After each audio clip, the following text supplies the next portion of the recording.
नमस्कार दोस्तों, आप सबका स्वागत है मेरे YouTube चैनल PKS रिएक्शन में। आज जो मैं आप लोगों के लिए वीडियो लेके आया हूँ पाकिस्तान से रिलेटेड है। आप जानते हैं कि इस समय कई देशों के जो रक्षा मंत्री हैं वो भारत में इस समय मीटिंग हो रही है, उसमें हिस्सा ले रहे हैं। और उसमें से ही एक मीटिंग हुई थी चाइना के रक्षा मंत्री के साथ। तो जो भारत के रक्षा मंत्री हैं वो उनके साथ किस तरह से मिले थे, इसी पे पाक जो मीडिया है वो कैसे इसका रिएक्शन दे रही है, उसी पे ये वीडियो है।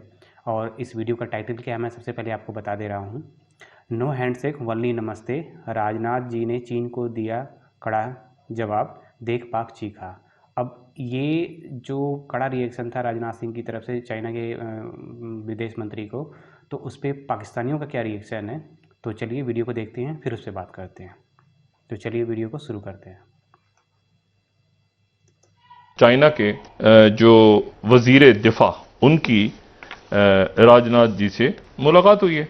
बल्कि जो चाइनीज डिफेंस मिनिस्टर हैं लिंग शंगफू, वो भी इंडिया आ गए हैं। और वो ये जो की सिक्योरिटी समिट है, चाइना के डिफेंस मिनिस्टर अगर पहुंचे हुए हैं तो ख्वाजा आसिफ भी चले जाते तो कोई मुजायका नहीं था। लेकिन बहरहाल हमारी टीम गई है यहां से, जो कि हमारे जो डिफेंस की टीम है, आर्मी के लोग, वो इंडिया में गए हैं। जाने से पहले आप खुद कह रहे हैं कि बायलैटरल डायलॉग के लिए नहीं जा रहे हैं, ठीक है जी।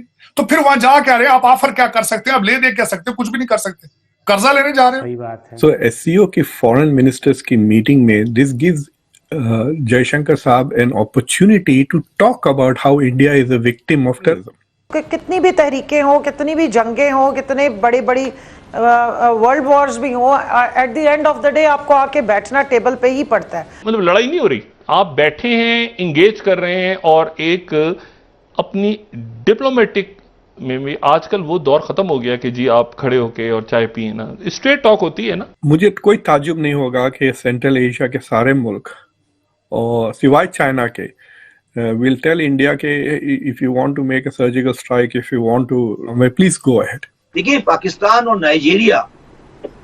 नाइजीरिया दो मुल्क हैं जो दुनिया में आगे तबाही की तरफ दुनिया को ले जा रहे हैं। So I think there is a Pakistan में ऐसे पॉलिटिकल फोर्सेस हैं they do want to provoke India to make a surgical strike. अभी भी पाकिस्तानियों के दिमाग में ये बैठा है कि भारत कभी भी दोबारा उनके ऊपर सर्जिकल स्ट्राइक कर सकता है। नमस्कार दोस्तों आप सब जानते हैं इस बार की एससीओ समिट को भारत होस्ट कर रहा है और इस वक्त एससीओ कंट्रीज के जितने भी डिफेंस मिनिस्टर हैं वे भारत आए हुए हैं एससीओ की इस मीटिंग को अटेंड करने के लिए। इसमें पाकिस्तान के डिफेंस मिनिस्टर नहीं आए हैं भारत। और दोस्तों इसके साथ साथ बाकी जितने भी एससीओ की कंट्रीज के डिफेंस मिनिस्टर हैं वे सब भारत में मौजूद है। तो दोस्तों इस मीटिंग के दौरान एक बहुत ही इंटरेस्टिंग घटना हम सबके सामने आई है, जहां भारत के डिफेंस मिनिस्टर राजनाथ सिंह बाकी अन्य देशों के डिफेंस मिनिस्टर के साथ हाथ मिला रहे हैं और उनका वेलकम कर रहे हैं। लेकिन वहीं दूसरी तरफ राजनाथ सिंह जी ने चाइनीज डिफेंस मिनिस्टर से हाथ नहीं मिलाया, उन्हें नमस्कार करके ही बैठने का कहा, जिसके बाद चाइनीज डिफेंस मिनिस्टर को काफी ऑकवर्डनेस का सामना करना पड़ा। दोस्तों भारत की तरफ से ये जेस्चर दिखाता है कि भारत तब तक चाइना के साथ अपने रिलेशंस को नॉर्मल नहीं करने जा रहा है जब तक चाइना भारत के साथ लद्दाख, अरुणाचल प्रदेश और अस्काई चीन के मामला को सॉल्व ना कर ले। तो चलिए दोस्तों इसी पर आगे पाकिस्तानी मीडिया का रिएक्शन देखते हैं। पाकिस्तान को भारत के साथ इस वक्त नफरतों और दुश्मनियों में फायदा क्या है? क्या फायदा है? पहले आज से पहले ही होता रहा। मैं पिछले 75 साल में इस चीज को लाजमी इसका कन्फेशन करूंगा कि पहले 75 साल ये होता था मार्शल लॉ का जवाज रखने के लिए भारत से डराया जाता था। लोगों को कहा जाता था कि ओए असी ना आए तो उधर जंग हो जानी, उधर टैंक आ जाने, उधर तोपा आ जानी। अब तो दौर ही जंगों का नहीं रहा है। अब पाकिस्तान को किस चीज से डराओगे इन पाकिस्तानी? अब तो वो जवाज ही नहीं रहा। पहले जवाज रखा जाता था कि एक ह्यूज डिफेंस बजट रखने के लिए आर्मी ने कि अगर हमारे पास ये टैंक नहीं होंगे तो फिर ये भारत आ जाएगा। आज तो फिर वो अहमद मीर साहब की स्टोरी बाहर निकल चुकी है कि टैंकों को जंग लग चुका है और हमारे पास डीजल ही नहीं है। सही बात है। तो अब आपकी दुश्मनी भारत के साथ क्या फायदा है आपको? और सबसे बड़ी उसको रिटर्न में देखें, अगर ट्रेड शुरू किया जाए उनके साथ, वो अगर ये मान ली जाए बात कि वो रीजनल पावर बन रहे हैं, जो कि वो बाकी बन रहे हैं, इसमें कोई शक नहीं है। आपकी आंखें बंद कर लेने से भारत की तरक्की रुक नहीं जाएगी। आपकी उनके साथ नफरत करने से भारत की तरक्की रुक नहीं जाएगी। हाँ, ये जरूर है अगर आप ट्रबल इस रीजन में बनाएंगे, आप खुद भी जलील होंगे, उनकी तरक्की की शायद स्पीड स्लो हो जाए, लेकिन ये रुकेगी नहीं। उनके जो पिछले 10-15 साल का सफर है, दुनिया किताबें लिख रही है उस पर। जिस तरीके से उन्होंने डिजिटल इंडिया बनाया है 8-10 साल के पीरियड में, जिस तरह मैंने आपको कहा था 80 मिलियन ब्रॉडबैंड से 850 मिलियन ब्रॉडबैंड का इस्तेमाल, और जिस तरीके से वो आगे जा रहे हैं, आगे आर्म्स बेच रहे हैं आईफोन में और आर्टिफिशियल इंटेलिजेंस में और दूसरी चीजों में जहां आगे जा रहे हैं, आपको चाहिए ये नफरतों के दरवाजे बंद करके कुछ लर्न करें उससे, एक सक्सेस स्टोरी सामने रख के उसको उससे लर्न करने की कोशिश करें। दूसरा एक बात यह है कि आज मैं एक इंटरनेशनल ऑर्गेनाइजेशन ने पोल किया है और उसमें उन्होंने जब लोगों से क्वेश्चन किया कि what is the solution of Pakistan, I was shocked that 80% of people they were saying martial law is the only remaining solution for Pakistan. क्योंकि इस वक्त जाती तौर पे बताएं कि जो हाइब्रिड लीडर इन्होंने प्रोड्यूस किए, हमारे एस्टेब्लिशमेंट के भाइयों ने जो हाइब्रिड लीडर तैयार किए हैं अपनी गोद से, अपने वतन से, they have failed to lead Pakistan.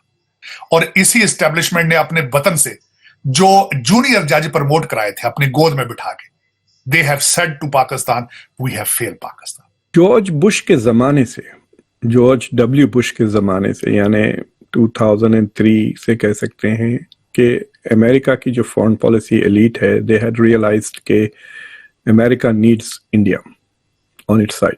तो जब से सोच शुरू हो गई थी कि China is going to be a geopolitical challenger and we would like India to be on our side, तो उसका जो नौयत बदली, जो अमेरिकन सोच में, थिंकिंग में, जो अमेरिका इंडिया की तरफ से जो कह सकते हैं रीसेट हो गया माइंड, उसके बाद से America has been courting India, मतलब बिल्कुल इंडिया के पीछे पड़ गया है। फिर इंडिया के साथ जो न्यूक्लियर अग्रीमेंट्स हुए हैं 2006-7 के वक्त, उसके बाद से इंडिया के न्यूक्लियर वेपन्स को बाकायदा लेजिटिमाइज कर दिया द यूएस ने, and then it has been consistently trying to woo India. It's like saying कि कभी चाय पे आ जाती है महबूबा, कभी टेक्स्ट पे जवाब दे देती है, या कभी लाइक कर देती है, फिर बड़े डिनर पे जब बुलाते हैं तो नहीं आती। तो इस तरह का हिसाब है इंडिया के साथ। So India has been playing ball. 3 major agreements security के India has already signed. India has become part of the Quad, लेकिन क्वाड के 3 members talk about it as a strategic partnership. India does not talk about it in the context of security. उसको हर चीज के बारे में बात करते हैं, बट डू नॉट, मतलब सिक्योरिटी का जो एंगल है उसको अंडर प्ले करती है इंडिया। अलबत्ता ऑस्ट्रेलिया और जापान उसको ओवर एम्फसाइज करते हैं कि ये सिक्योरिटी अलायंस है, खासतौर से चाइना के खिलाफ। तो क्वाड का जो है इंडो पैसिफिक स्ट्रेटेजी, उसको जो स्लो पेस पे वो डेवलप हो रहा है, it is because India is dragging it. It's like think कि वो ब्रेक लगा के गाड़ी चला रहे हैं ऑन द इंडो पैसिफिक। तो अमेरिका के तरफ आ रहे हैं, लेकिन दे रिमेन सस्पिशियस, क्योंकि इंडिया पे सैंक्शंस लगा चुका है यूएस इन द पास्ट, 74 के बाद भी और 1998 के बाद भी, जो न्यूक्लियर टेस्ट वगैरह हुए थे। फिर उसके बाद अमेरिका ने कई कोशिशें की, F-121 इनको F-16 को मॉडिफाई करके they wanted to give a superior quality of F-16। India ने नहीं खरीदा, रफाल की तरफ इंडिया का तवज्जो हो गया। फिर इंडिया ने S-400 खरीदे रशिया के साथ। फिर ऑफ कोर्स ये यूक्रेन वॉर के बाद आने के बाद इंडिया ने तेल खरीदना शुरू किया, इस हद तक कि $40 बिलियन से ज्यादा हो गया, नीयरली $45 बिलियन इस साल। और उसके बाद फिर अनाउंसमेंट हुआ कि India and Russia are working for a free trade agreement. तो ऐसा लग रहा है कि इस वक्त इस रीजन के अंदर 3 ताकतें जो है वो इंटरनेशनल वर्ल्ड स्टेज के ऊपर अपनी पोजीशन के लिए ट्राई कर रही हैं। 3 ताकतें इस रीजन में, भारत, चाइना एंड रशिया। तीनों इन्होंने हिस्ट्री को चेंज करके रख दिया। हिस्ट्री को चेंज इसलिए करके रख दिया, चाइना की तरक्की का सीक्रेट था कि 50 साल उन्होंने किसी कॉन्फ्लिक्ट को जंग में हिस्सा नहीं लिया, लेकिन now they are flexing their muscles. आज जो अमेरिका पिछले 250 साल से कर रहा था, आर्बिट्रेशन, लीडरशिप, लोगों के पकड़ कर लाना, इजराइल और मिस्र का कराना, आपस में मुआहदा कराना, इब्राहिम अकॉर्ड कराना, आज वो रोल चाइना दे रहा है। आज चाइना जो है वो यूक्रेन का मसला भी हल कराने के बारे में सोच रहा है। ईरान और सऊदी अरेबिया का 1000 साल पुराना मसला हल कराया उन्होंने, बल्कि फलस्तीन और इजराइल का मसले के बारे में दे आर इंटरेस्टेड। अब ये जब दुनिया के साथ करा रहे हैं तो साथ एक और भी चीज हो रही है जो आपने खुद ही अपने इब्तदाइये में कहा है कि इस वक्त उनके defence ministers they are in India. 12 session हुए हैं उनके चंद दिनों के अंदर, डायलॉग आपस में हुआ है, उसमें से कोई ब्रेक थ्रू नहीं हुई लेकिन पॉजिटिविटी निकली जरूर है। मेरा एक क्वेश्चन है, ये मेरे जो लूटर भाई हैं सारे पाकिस्तानी जो अपनी भारत की दुश्मनी बेचते हैं चाइना के सामने ले जाकर, अगर इंडिया और भारत एक दूसरे के साथ ठीक हो गए तो आप कहां जाएंगे? आप कौन सी पार्टी से को ब्लैकमेल करोगे भाई? आपके बच्चे तो लंदन में भूखे मर जाएंगे, फिर डॉलर किस तरह पहुंचेंगे उनको, पाउंड किस तरह पहुंचेंगे उनको? यहां पे टोरंटो के अंदर जो मेंशंस है आपके वो किस तरह चलेंगे आगे? तो यहाँ पे दोस्तों वीडियो ख़त्म हुआ। अब बात ये है कि इनको अभी तक ये नहीं समझ में आ रहा है इन लोगों को कि भाई जो भारत है वो अपनी इंडिपेंडेंट फॉरेन पॉलिसी को लेके चलता है। जैसे इन्होंने बोला कि एक पैनलिस्ट ने बोला कि भाई क्वाड के अंदर ठीक है भारत है, लेकिन जब बात चाइना के खिलाफ की आती है तो इस पर उस तरह से रिस्पॉन्ड नहीं करता जिस तरह से अमेरिका, जापान और बाकी जो ऑस्ट्रेलिया वो चाहते हैं। क्यों? क्योंकि भाई भारत का ट्रेड है चाइना के साथ, अगर उसकी विरोध करेगा तो उसके ट्रेड पे असर पड़ेगा। और भारत किसी भी सूरत में अभी ट्रेड अपना नहीं चाहता है कि किसी भी तरह से हमारा ट्रेड इकोनॉमी हमारी कमज़ोर हो। तो भाई हमको चाइना से जो भी कन्फ्लिक्ट है हम उसको अपने स्तर पर निपट लेंगे, हमें उसके लिए अमेरिका, जापान या ऑस्ट्रेलिया की ज़रूरत अभी नहीं है। क्योंकि जब ज़रूरत होती है तो ये लोग मतलब खासकर अमेरिका कभी भी अपना हाथ खींच लेगा, ठीक, उस पर तो भरोसा किया नहीं जा सकता। वो तो अपना इंटरेस्ट देखता है कि भाई किसको कितना उठाना है फिर कब दबा देना है। तो भारत तो जैसी बात है कि अपनी इंडिपेंडेंट पॉलिसी सिक्योरिटी के मामले में लेके ही चलेगा कभी भी। दूसरी बात रही रसिया से, जो रसिया से इसमें जो ट्रेड हो रहा है वो सोचो कि जो इतना भी ऑयल ख़रीदा जा रहा है वो हमें बहुत ही सस्ते दाम पे मिल रहा है। और जो यूरोप है, यूरोप डायरेक्टली सैंक्शन की वजह से रूस से तेल तो नहीं ले पा रहा है, लेकिन वो तेल किससे खरीद रहे हैं? भारत से। यानी भारत रूस से तेल लेके यूरोप को दे रहा है इस समय, और इसमें भारत का मुनाफा भी जुड़ा है। तो जैसी बात है कि अब ये सब चीज़ें देख करके तो लोग बौखला ही रहे हैं, लेकिन कर क्या सकते हैं? क्योंकि जो ट्रेड हो रहा है रसिया के साथ वो डॉलर में तो हो नहीं रहा है, क्योंकि डॉलर पे अमेरिका ने प्रतिबंध लगा रहा है, तो भारत सीधे रुपीज़ में कर रहा है, अपने इंडियन रुपये में कर रहा है व्यापार। और ये बहुत सी चीज़ें हैं जो मतलब ये अभी पाकिस्तान कह लो कि उसके सामने मतलब एक नासमझ बच्चे की तरह है जो अभी इसको कुछ भी नहीं समझ में आ रहा है। ये अपनी आवाम को या फिर वहाँ के नेता जो उनको बेवकूफ़ बनाने के लिए बोल सकते हैं वो बोल रहे हैं। बाकी हकीकत ये है आज के टाइम में कि पाकिस्तान और इंडिया का कंपैरिजन मतलब किसी भी फील्ड में नहीं किया जा सकता है।